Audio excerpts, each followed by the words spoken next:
kita memulai ibadah, mari bersama-sama kita berkatakan dengan iman Mazmur 91 sebagai doa kita.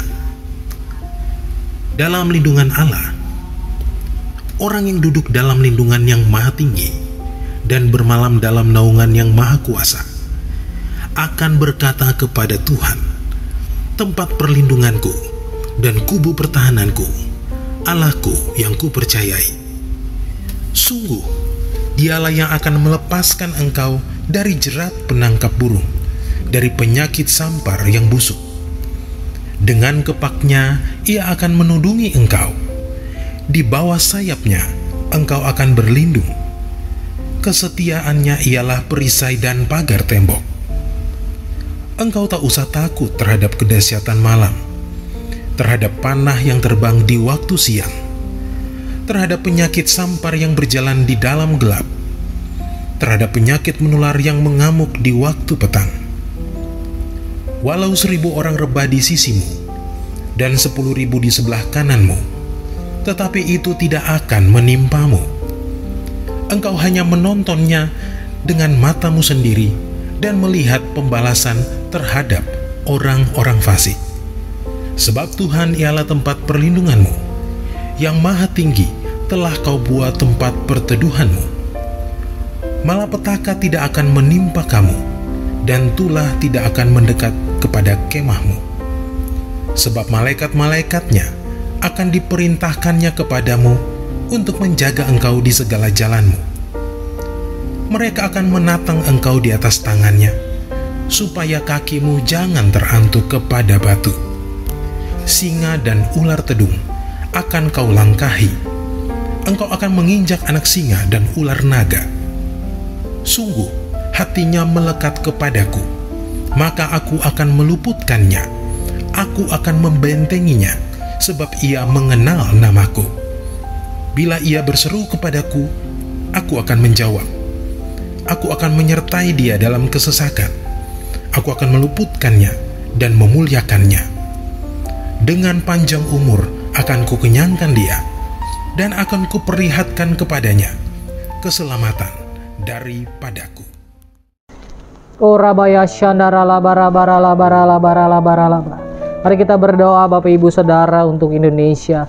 Bapa kami dalam kerajaan surga, kami bersyukur Tuhan untuk bangsa kami Indonesia. Kami percaya Engkau berkenan atas bangsa kami. Kami tahu pasti kaki dian-Mu ada atas Indonesia.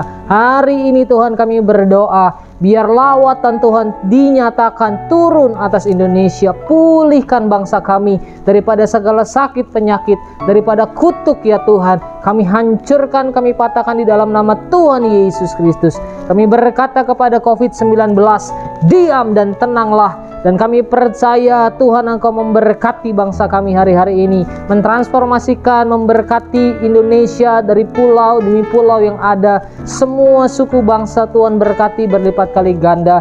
Tuhan, biarlah bangsa kami penuh dengan rencana-Mu, penuh dengan lawatan Tuhan. Ada perkara-perkara yang besar yang Tuhan akan lakukan atas bangsa kami Indonesia. Indonesia di tangan-Mu, Indonesia di hati-Mu Tuhan. Berkati pemerintahan kami, mulai dari jajaran yang paling atas sampai dengan keluarga demi keluarga. Kami percaya Tuhan Engkau tuntun bangsa kami untuk masuk dalam satu dimensi yang luar biasa, melangkah bersama dengan Tuhan, menggenapi semua rencana-Mu. Kami berdoa penuh dengan Roh Kudus, Indonesia penuh dengan Roh Kudus ya Tuhan.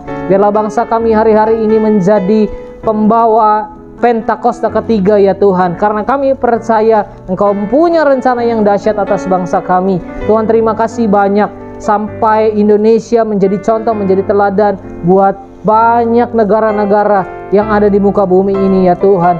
Biarlah dari Indonesia lahir orang-orang yang dahsyat, orang-orang yang luar biasa, yang cinta mati-matian akan Engkau, penuh dengan Roh Kudus. Terima kasih banyak Tuhan. Kami berdoa juga untuk generasi Yeremia. Berkati generasi Yeremia, pakai generasi Yeremia, generasi muda, mulai dari anak-anak sampai orang-orang dewasa. Engkau akan pakai mereka di tempat di mana Engkau tempatkan, di posisi di mana Tuhan posisikan mereka semua untuk menjadi teladan, untuk menjadi dampak, untuk menjadi berkat dimanapun mereka ada. Kami percaya Tuhan Engkau yang pakai generasi ini untuk generasi yang militan di dalam Engkau, generasi yang takut akan Tuhan, cinta mati-matian kepada Tuhan Yesus, tidak kompromi terhadap dosa, dan memberikan hidup mereka untuk hidup di dalam kekudusan bersama dengan-Mu. Kami percaya hari-hari ini Engkau melawat bangsa kami, perkara yang besar sedang terjadi atas Indonesia. Terima kasih banyak Bapa, terima kasih Roh Kudus. Engkau dahsyat buat kami. Di dalam nama Tuhan Yesus Kristus kami berdoa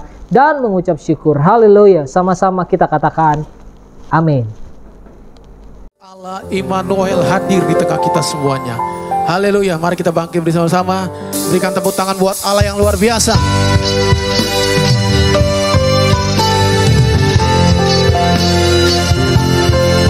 Dari dulu dan berdua meninggikan Allah yang luar biasa. Dari pulau dan bendua terdengar selalu terus lagu pujian nama penebus.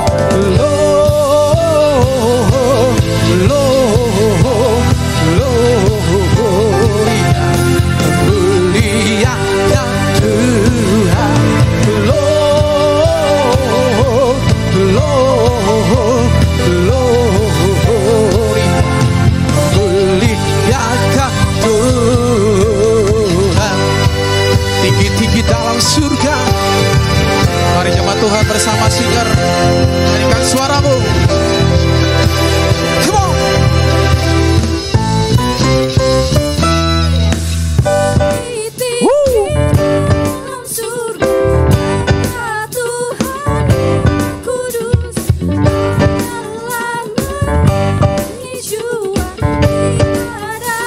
Angkat tangan bersama-sama.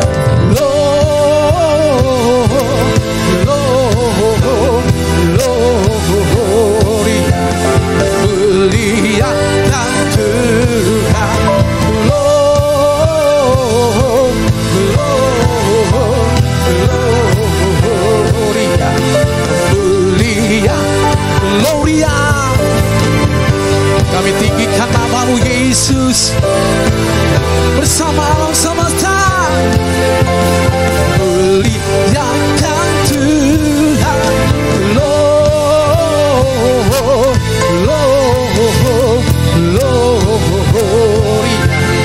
muliakan Tuhan, mulia.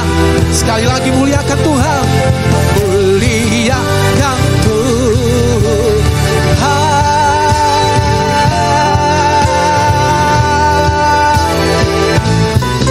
Nama-Mu ditinggikan. Haleluya. Semua yang percaya sama-sama katakan amin. Happy Sunday semua. Dalam edisi Voice of Pentecost kali ini kita akan membahas mengenai paradigma kekudusan bagi generasi yang menyelesaikan amanat agung. Menjaga kekudusan kadang-kadang dianggap sebagai hal yang kuno, bahkan membebani. Benarkah demikian? Apa arti kekudusan yang sesungguhnya? Kekudusan adalah karakter dari Allah yang paling menonjol yang memiliki makna keterpisahan. Salah satu contoh ketika Adam dan Hawa sebagai manusia pertama jatuh di dalam dosa. Mereka harus keluar dari Taman Eden. Hal ini menunjukkan bahwa Allah yang kudus harus terpisah dari manusia yang tidak kudus. Dan juga terpisah dari segala sesuatu yang bertentangan dengan keseluruhan karakter Allah itu sendiri. Akan tetapi kekudusan Tuhan bukanlah hanya kekudusan yang memisahkan dan menghakimi segala yang tidak kudus, melainkan juga menjangkau manusia yang berdosa dan memberikan pengudusan bagi mereka. Maka dengan itu ada 3 paradigma kekudusan. Yang pertama, kekudusan itu indah dan didambakan. Kita dapat melihat bahwa seluruh ciptaannya sungguh sangat baik, dan kata baik juga mencangkup segala pengertian seperti keindahan dan kedambaan. Dalam Mazmur 96 ayat 9 dikatakan, sujudlah menyembah kepada Tuhan dengan berhiaskan kekudusan. Kata berhiaskan kekudusan menunjukkan bahwa kekudusan adalah hal yang mulia dan indah di hadapan Allah. Kita sebagai manusia baru di dalam Kristus sudah seharusnya memandang semua hal yang berasal dari Tuhan adalah hal-hal yang kudus, hal yang baik, indah, menyenangkan, dan didambakan. Pola pikir bahwa hal-hal yang tidak kudus membawa kenikmatan seharusnya kita tanggalkan.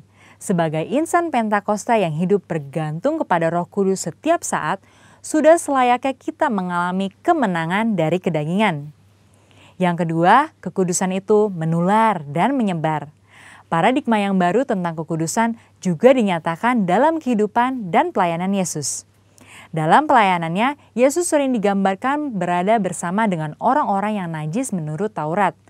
Dalam Lukas 5 ayat 12-14 dikisahkan bagaimana Yesus berjumpa dengan seorang yang penuh kusta. Orang tersebut meminta kepada Yesus untuk menahirkannya, yang kemudian diresponi oleh Yesus dengan menjamahnya dan berkata, "Jadilah engkau tahir." Dan Alkitab mencatat bahwa orang tersebut menjadi tahir. Ketika Yesus menjamah orang yang sakit kusta yang najis menurut Taurat, Yesus tidaklah menjadi najis. Namun sebaliknya, kekudusan Yesus terimpartasi kepada orang yang sakit kusta itu dan mentahirkannya.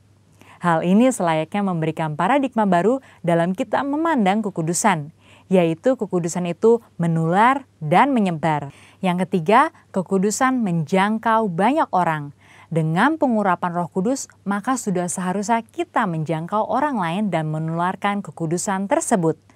Kekudusan bukan lagi hanya sekedar yang penting saya sendiri yang kudus. Dalam Imamat 19 ayat 2, pertama-tama Tuhan berkata, "Kuduslah kamu sebab aku Tuhan Allahmu kudus." Setelah itu mulai dari ayat 3 dan seterusnya, Tuhan memberikan serangkaian perintah kepada umat Israel untuk melakukan perintah seperti menghormati ayah dan ibu ataupun bertindak jujur. Hal-hal yang diminta Tuhan ini menunjukkan bahwa kekudusan bukan berdampak hanya untuk diri sendiri, tetapi juga berdampak secara horizontal, yaitu kekudusan menjangkau banyak orang. Terkait hal ini, gereja kita yang ada di Bandung memiliki kisah yang unik dalam perjalanan sejarahnya. Pada waktu itu tahun 1992, tidak ada lagi gedung pertemuan umum yang bersedia untuk menyewakan tempatnya secara permanen. Namun tiba-tiba ada satu tempat yang bersedia menyewakan tempatnya untuk ibadah dan dikontrak untuk waktu yang cukup lama. Tempat tersebut adalah Gedung Paramount yang adalah sebuah nightclub. Pada saat itu gembala sidang kita dihadapkan dengan keputusan yang sulit. Beliau pun teringat bahwa pada waktu sebelumnya dalam KKR di Batam, hal serupa juga terjadi. Pada waktu itu tidak ada tempat untuk melaksanakan KKR kecuali sebuah tempat karaoke. Akhirnya KKR tetap dilaksanakan di tempat karaoke tersebut disertai lawatan Tuhan yang luar biasa. Karena hadirat Tuhan tidak dibatasi oleh tempat atau apapun juga. Pada akhirnya gembala sidang kita menyetujui penggunaan Gedung Paramount untuk menjadi tempat ibadah minggu. Meskipun tempatnya aneh menurut manusia, tetapi hadirat Tuhan memenuhi tiap ruangan ibadah dan lawatannya pun terjadi setiap minggu. Banyak orang bertobat dan jiwa-jiwa bertambah hari demi hari. Wow! Kesimpulannya, Tuhan sedang memanggil kita untuk hidup dalam kekudusan guna menyelesaikan amanat agung. Dalam Wahyu 22 ayat 11 dikatakan, "Barang siapa yang berbuat jahat, biarlah ia terus berbuat jahat. Barang siapa yang kudus, biarlah ia terus menguduskan dirinya." Mari kita terus mengerjakan dan menjalani kehidupan kita, bergerak dan menularkan kekudusan kemanapun kita pergi untuk menuai banyak jiwa. Tuhan Yesus memberkati.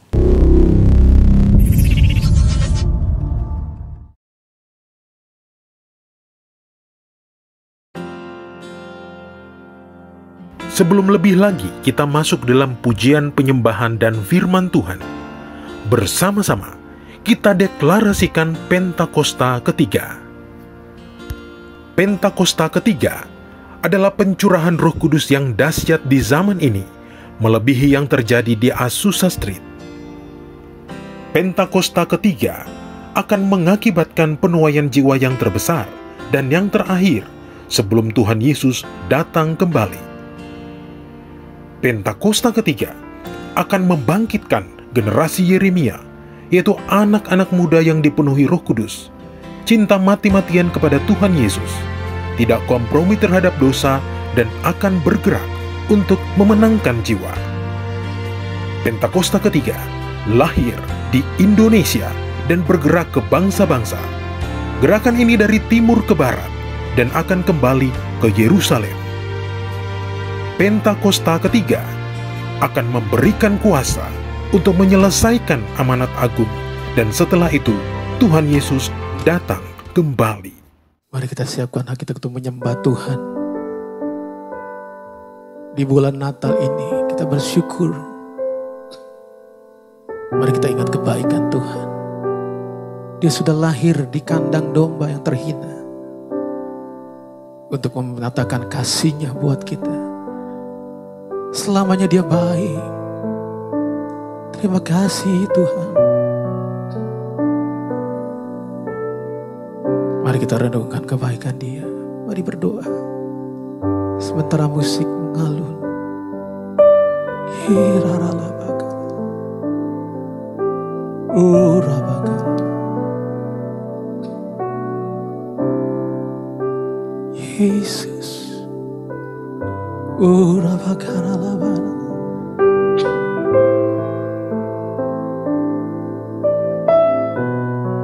Curahkan kasih-Mu ya Tuhan. Yesus, Kau baik, Kau baik. Yesus baik selamanya. Kau baik, Kau baik. Yesus baik selamanya. Sekali lagi katakan,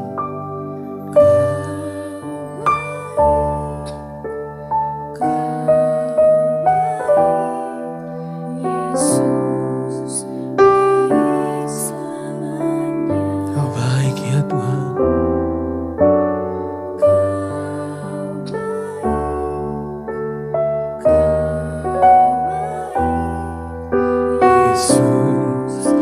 Baik selamanya.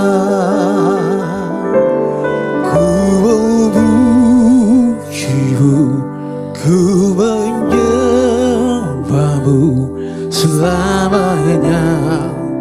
Kau baik Tuhan.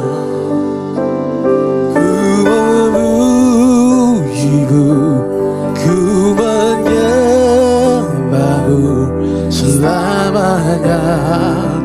Kau baik Tuhan. Ku memuji-Mu.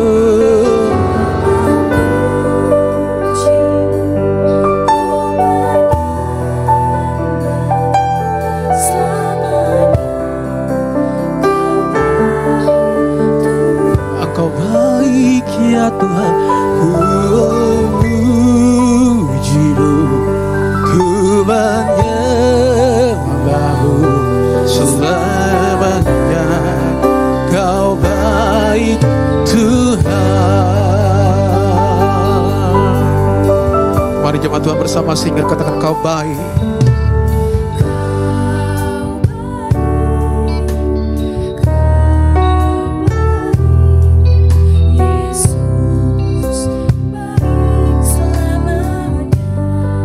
Kau baik.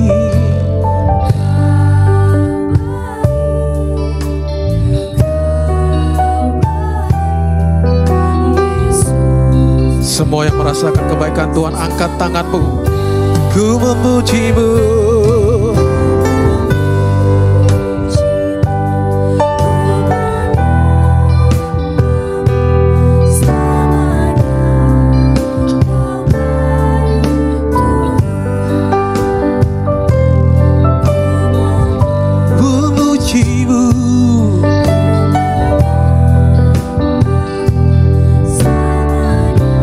Dengan segenap hati ku memuji-Mu Tuhan. Ku memuji-Mu, ku menyembah-Mu selamanya. Kau baik Tuhan. Ku memuji-Mu.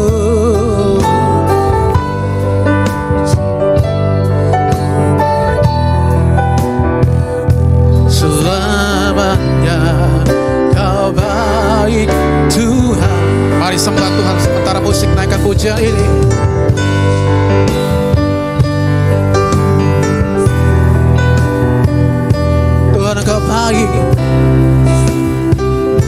meskipun kami merayakan Natal di tengah pandemi ini Tuhan, Engkau baik selamanya.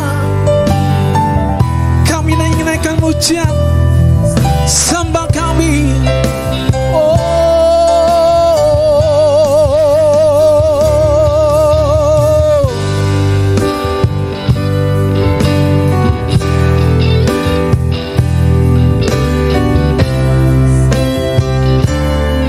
Mari rasakan kasih-Nya mengalir.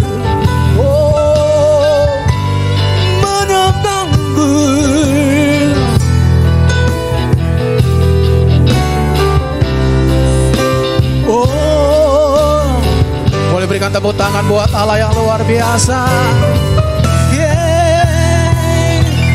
Ku memujimu, ku menyembahmu selamanya. Kau baik Tuhan, ku memujimu Tuhan.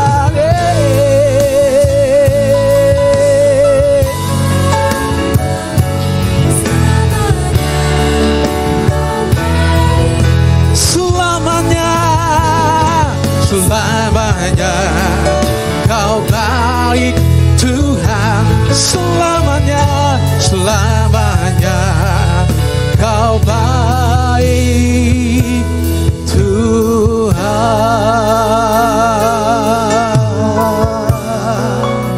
Mari sambaria, sambaria.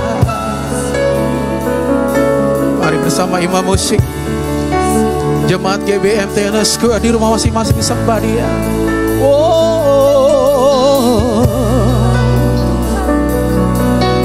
There is none like you, Lord. You are my everything, Lord.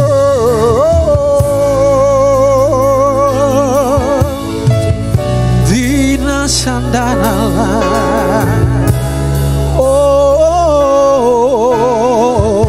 Mari terus sembah Dia, sembah Dia, sembah Dia.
Terpesonakan kasih-Mu Tuhan.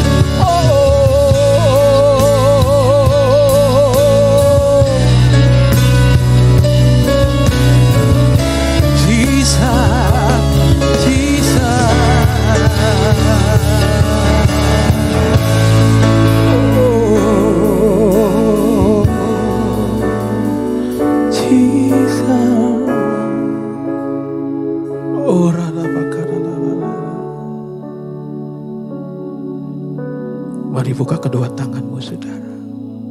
Rasakan kasih Allah yang mengalir.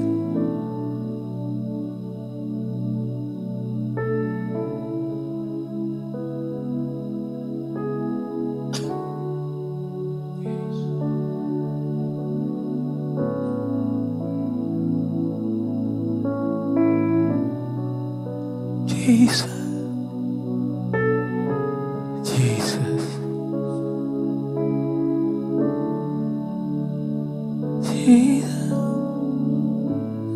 Sembah dan puji Dia, sembah dan puji Dia, sembah dan puji Dia. saja. Bersama singer katakan.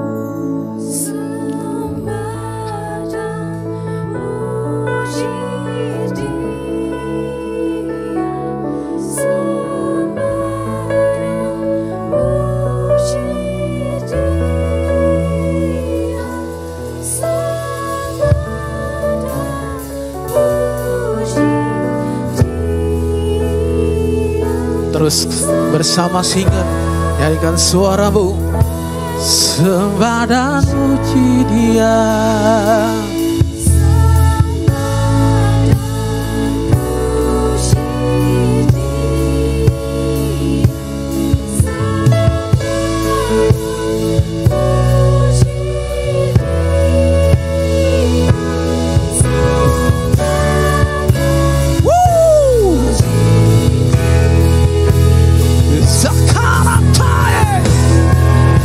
Sembah dan puji Yesus. Oh, katakan puji Yesus. Yesus. Sembah dan puji Yesus. Sembah dan puji Sang Raja. Sembah dan puji Yesus. Sembah dan puji Yesus Sang Raja. Sekali lagi, sembah dan puji Yesus. Sembah dan puji Yesus Sang Raja.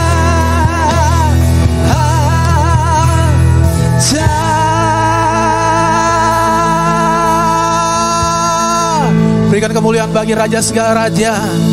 Dalam nama Yesus, segala kemuliaan bagi namamu. Haleluya. Amin. Shalom Bapak Ibu sekalian, tidak terasa kita ada di bulan terakhir tahun 2021, tahun integritas. Bapak Ibu sekalian, di tahun integritas ini Tuhan berperkara dengan hati kita. Hati adalah suatu yang tidak terlihat oleh mata kita. Tapi hati itu adalah suatu yang tidak terlihat, tapi suatu yang penting di hadapan Tuhan. Mengapa hati begitu penting bagi Tuhan? Bapak Ibu sekalian, kalau kita lihat dalam 1 Samuel 16 ayat 7 dikatakan bahwa bukan apa yang dilihat Allah, bukan apa yang dilihat manusia yang dilihat Allah. Manusia melihat apa yang di depan mata, tetapi Tuhan melihat hati. Amin. Bapak Ibu sekalian, Tuhan melihat hati kita. Hari ini kita akan belajar tentang seorang yang bernama Daud. Daud adalah seorang yang diangkat tinggi oleh Tuhan. Dia menjadi seorang raja yang dikagumi hingga hari ini. Bapak Ibu sekalian, raja terbesar di Israel, Bapak Ibu sekalian. Nah, Bapak Ibu sekalian, ketika Daud diangkat oleh Tuhan, sebenarnya Daud bukan seorang yang hebat. Dia tidak berpenampilan hebat. Firman Tuhan katakan, tidak seperti pendahulunya Raja Saul ketika diangkat dalam 1 Samuel 9 ayat 2, ketika Samuel hendak mengurapi Saul, dikatakan demikian, orang ini adalah anak laki-laki, namanya Saul, seorang muda yang elok rupanya. Tidak ada seorang pun dari antara orang Israel yang lebih elok daripadanya. Dari bahu ke atas ia lebih elok daripada setiap orang sebangsanya. Bapak Ibu sekalian, secara kasat mata, Saul terlihat memang dialah seorang yang cocok untuk dipilih Tuhan. Dialah seorang yang cocok untuk memimpin bangsa Israel. Dari perawakannya, dari wajahnya, Bapak Ibu sekalian. Tetapi Bapak Ibu sekalian, Daud, Bapak Ibu sekalian, raja kedua Israel yang menggantikan Saul, dia seorang yang berbeda, Bapak Ibu sekalian. Dikatakan dia tubuhnya kecil, Bapak Ibu sekalian, kemerah-merahan, dan usianya masih sangat muda ketika itu. Nah Bapak Ibu sekalian, apa yang Tuhan lihat dari Daud ketika itu, ketika dia memilih Daud untuk menjadi raja. Kembali dikatakan dalam 1 Samuel 9 tadi, dikatakan, bukan yang dilihat manusia, yang dilihat Allah.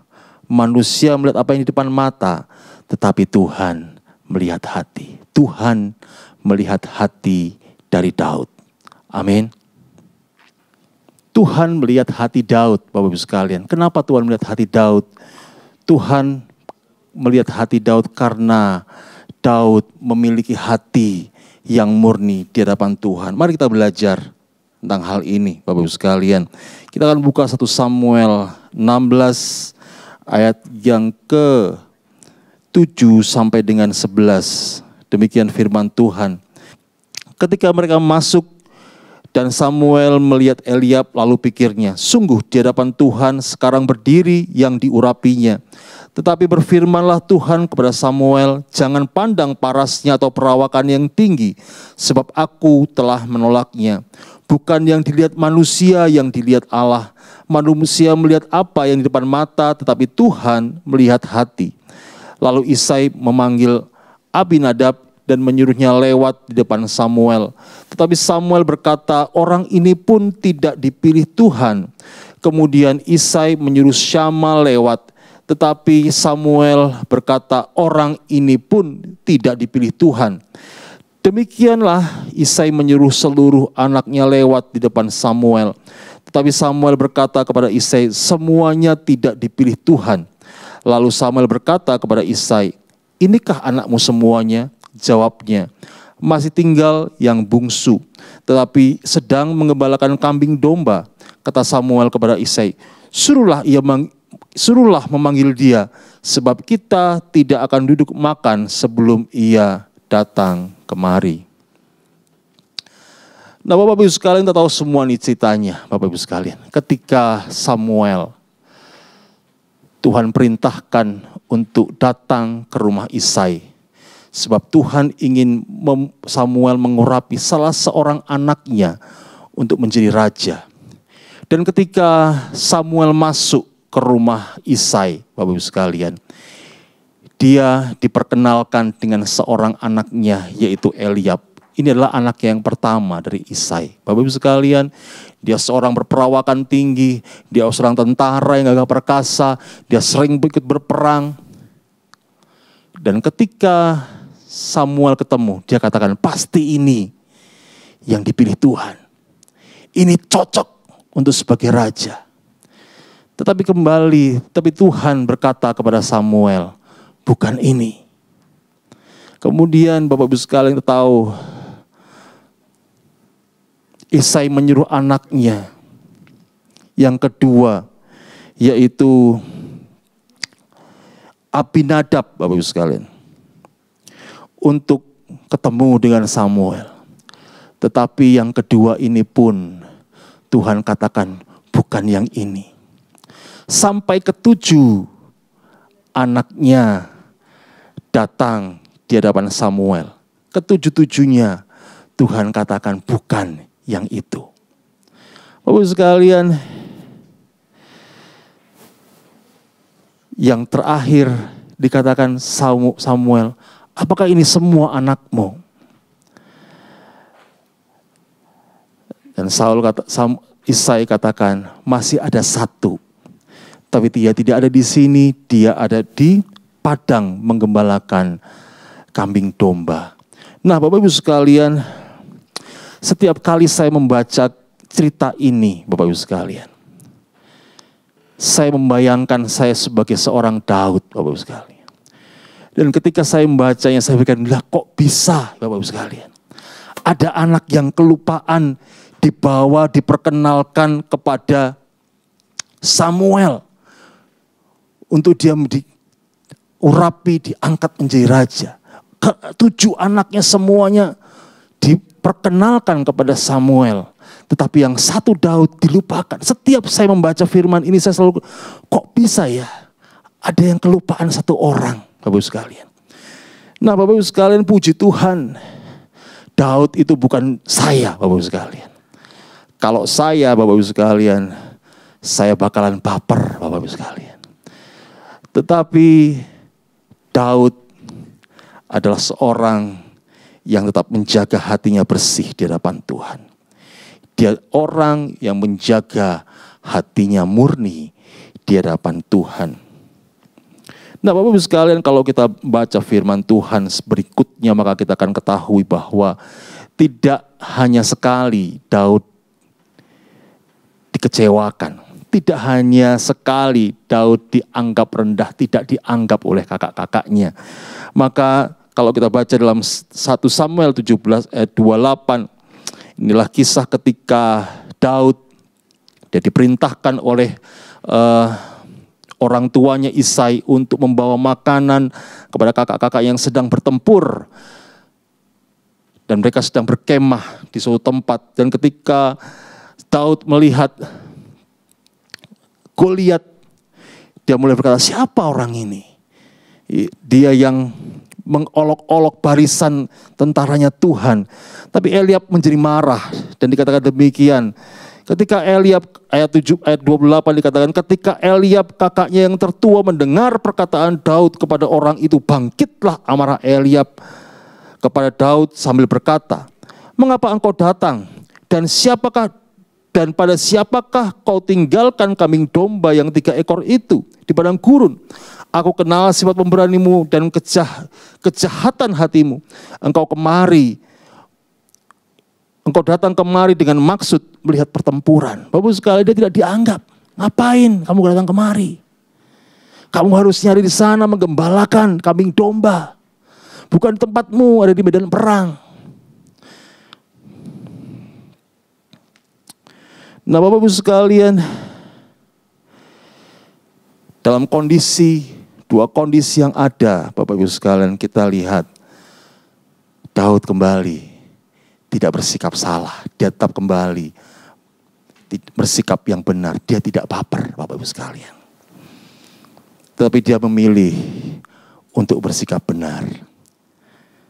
Nah, Bapak Ibu sekalian, ternyata sikap Daud seperti ini, sikap yang diambil Daud ini menjadi suatu karakter Daud. Kita tahu semua dari mulai awal ketika dia semula diurapi oleh Samuel, kemudian ketika kejadian dari depan Goliat di dalam perkemahan melihat Goliat, dan sampai ke depannya ketika Saul berusaha membunuhnya. Nah, Bapak Ibu sekalian, ternyata pilihan Daud untuk menjaga hatinya bersih di hadapan Tuhan, ini menjadi suatu karakter Daud. Bapak sekalian, dimulai ketika dia masih muda, dia menggembalakan kambing domba. Ketika dia membawa makanan kepada kakak-kakaknya di medan perang, dan dia direndahkan oleh kakak-kakaknya. Tapi kemudian itu berlanjut sampai dia mengenal Saul. Ketika Saul membenci dia, ketika Saul berikhtiar untuk membunuhnya. Tapi Daud tidak pernah mau untuk membalas kejahatan Saul di hadapannya. Sampai akhir hayat Saul kita lihat bagaimana Daud tetap menghormati Saul sebagai Raja Israel. Nah, Bapak Ibu sekalian, ini semua Bapak Ibu sekalian adalah suatu pilihan Daud untuk dia tidak menghiraukan setiap orang yang menyakiti dia. Dia tidak mau baper kepada orang lain ketika bersikap yang tidak sesuai dengan apa yang diharapkannya. Bapak Ibu sekalian, bagaimana dengan kita? Tuhan ingin hari-hari ini kita memiliki hati yang murni di hadapan Tuhan. Tuhan ingin di tahun integritas ini kita benar-benar menjaga hati kita di hadapan Tuhan. Tuhan tidak ingin hati kita dikotori, bahkan dengan baper sekalipun, Bapak Ibu sekalian. Apa itu baper, Bapak Ibu sekalian? Baper adalah kondisi di mana seorang mengambil hati atau perasaan dari tindakan atau perkataan yang dilakukan orang lain. Bapak Ibu sekalian, Ketika orang lain melakukan sesuatu yang tidak kita harapkan, seringkali kita terlalu mengambil perasaan, seringkali kita terlalu memikirkan. Yang akibatnya apa, Bapak Ibu sekalian? Akibatnya kita mengotori hati kita dengan kemarahan, kekecewaan, sakit hati, patah hati. Namun biarlah Bapak Ibu sekalian, hari-hari ini kita membiarkan hati kita bersih. Dengan cara bagaimana? Dengan cara kita mengampuni. Dengan cara kita mendoakan orang-orang yang bersalah kepada kita. Dengan cara kita bersyukur dengan apa yang orang lain lakukan bagi kita. Nah Bapak Ibu sekalian, ketika kita bisa menjaga hati kita, seperti apa yang terjadi dengan Daud, maka Tuhan bisa mengangkat kita tinggi. Amin.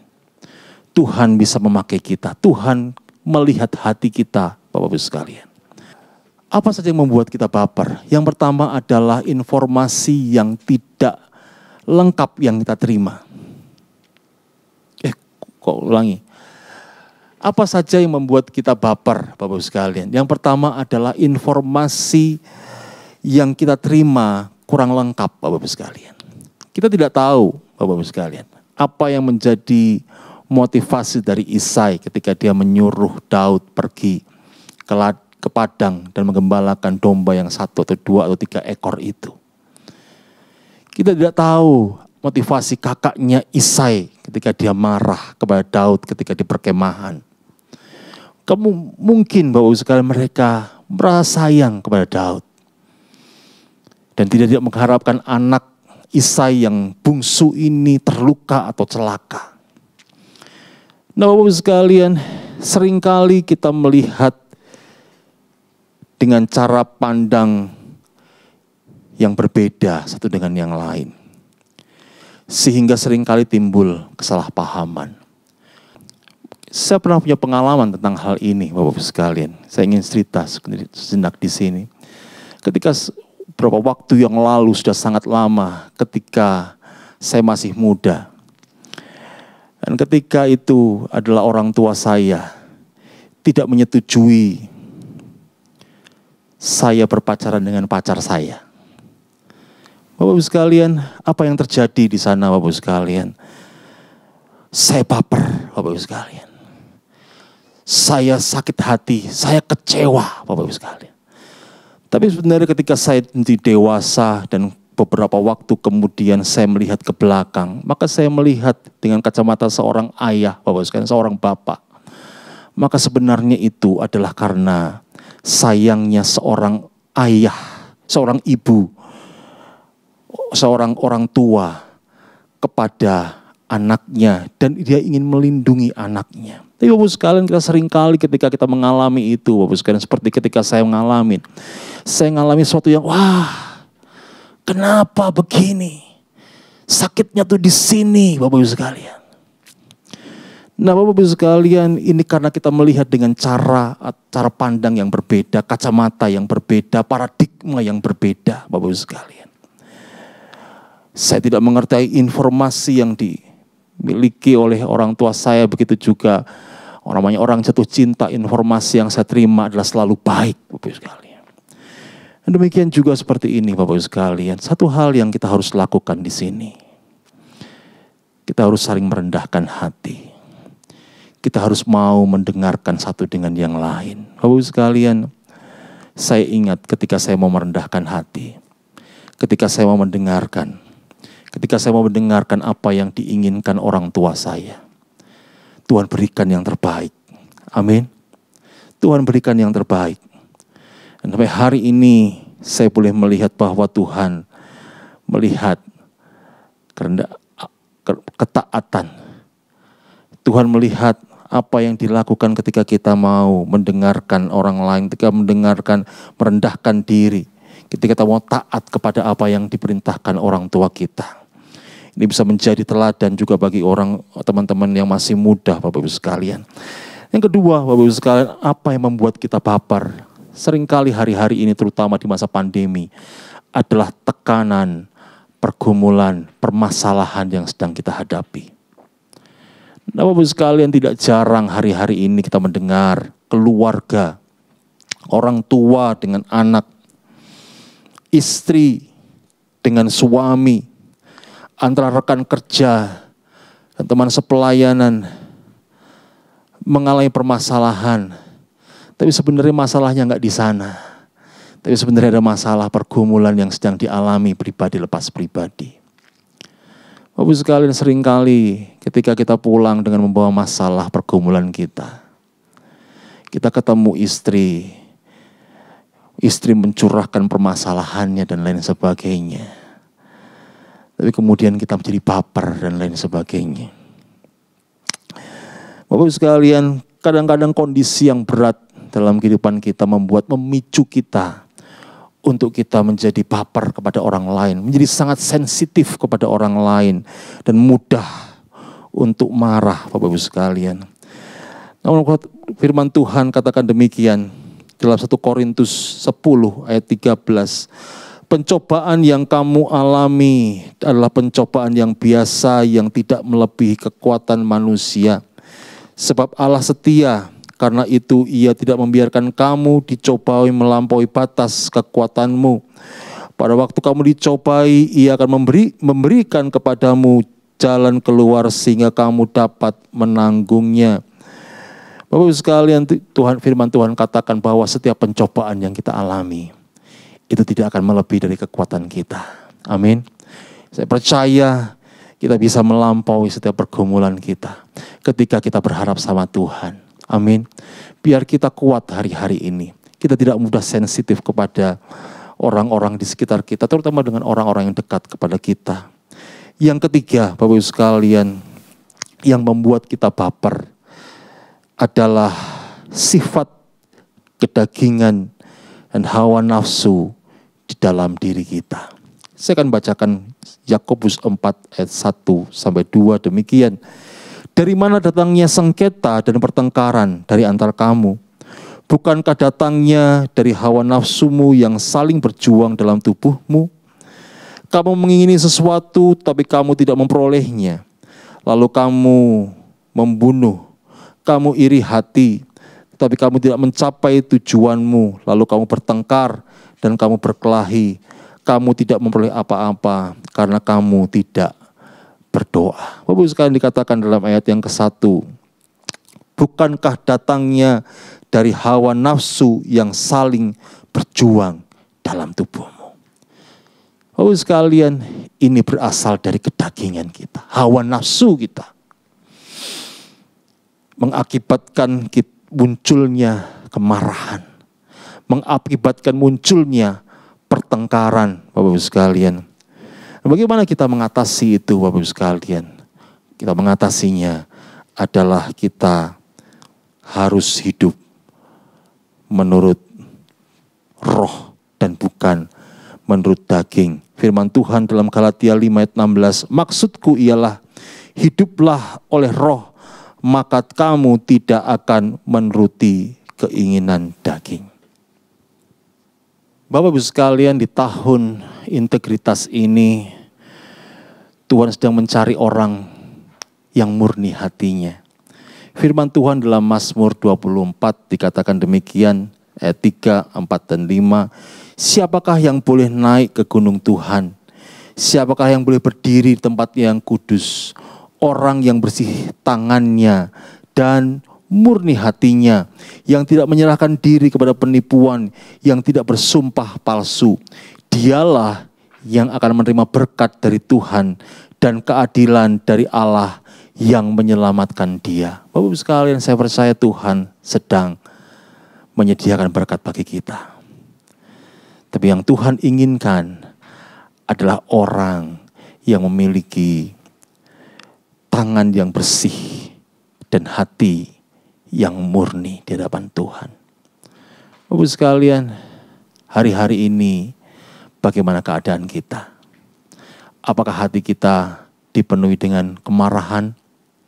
Apakah hati kita dicemari dengan kekecewaan? Mungkin dari hal yang sepele, kita baper dengan orang. Tapi bila itu dibiarkan lama-lama akan mencemarkan hati kita. Bapak sekalian, apa yang terjadi dalam hati kita Tuhan lihat. Nah, saya percaya ketika Tuhan melihat hati yang murni di hadapan Tuhan, maka Tuhan bisa mengangkat kita tinggi. Amin.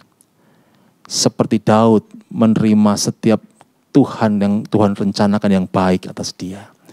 Demikian Tuhan mampu mengangkat kita. Membawa dia ke dalam rencana Tuhan. Kita akan berdoa. Bapa, kami bersyukur hari ini kami belajar tentang seorang pemuda bernama Daud. Seorang yang tidak ada apa-apanya. Tetapi Tuhan melihat hatinya. Dan ternyata dia adalah seorang yang senantiasa menjaga hatinya murni di hadapan Tuhan. Menjadi suatu karakter dalam kehidupannya. Bapak, kami rindu setiap kami, jemaat Tuhan, hari-hari ini, bahkan di tengah pergumulan dan himpitan yang dialami, kami tetap memiliki hati yang murni di hadapan Tuhan. Kami enggak mau terpengaruh dengan keadaan. Tapi biarlah hati kami tetap murni di hadapan Tuhan. Kami menjaga hati kami sedemikian, dan kami percaya berkat-Mu telah tersedia bagi kami. Masuk tahun 2022, Tuhan akan bawa kami terus naik. Tuhan akan bawa kami diberkati lebih lagi. Karena kami tahun 2021 menjaga hati kami bersih di hadapan Tuhan. Murni di hadapan Tuhan. Kami mengakhiri tahun 2021, tahun integritas ini, dengan hati yang murni di hadapan Tuhan. Terima kasih Bapa. Dalam nama Tuhan kami Yesus Kristus saya berdoa, haleluya, amin.